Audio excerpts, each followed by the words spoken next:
Pakovka qilayotgan paytim narxlarini ham yetib ketaman. Bu 140 ming. Toshlari arzon toshlar emas, qimmat furnitura. Bu 120 ming. Toshlari buni ham qimmat, ikki xil rangda bor, ikkalasi ham. Bu 230 ming. Kumush tilla rangidan yasab beraman.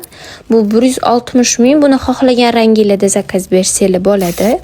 Bu brasleti bilan boshidagi 220 ming. Buni ham kumush tilla rangi bor. Buni xohlagan rangingizda zakaz bersanglar bo'ladi. Bu 120 ming, bu 180 ming. Buni kumush tilla rangi bor faqat. Menga obuna bo'lib qo'yishni unutmang. Bu 120 ming. Buni ham xohlagan rangingizda zakaz bersanglar bo'ladi.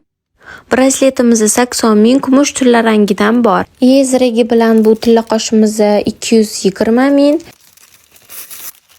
Bu 180 ming. Buni faqat o'zi ziragi yo'q. Bularni hammasi bitta kelinchagimizning zakazi. Narxi nech pul bo'lganini o'zingiz hisoblab kommentariyaga yozib qoldiring. Shunaqa videolarni o'tkazib yubormaslik uchun menga obuna bo'lib qo'ying. Bemalol xohlagan narsalarni zakaz bersanglar yasab beramiz.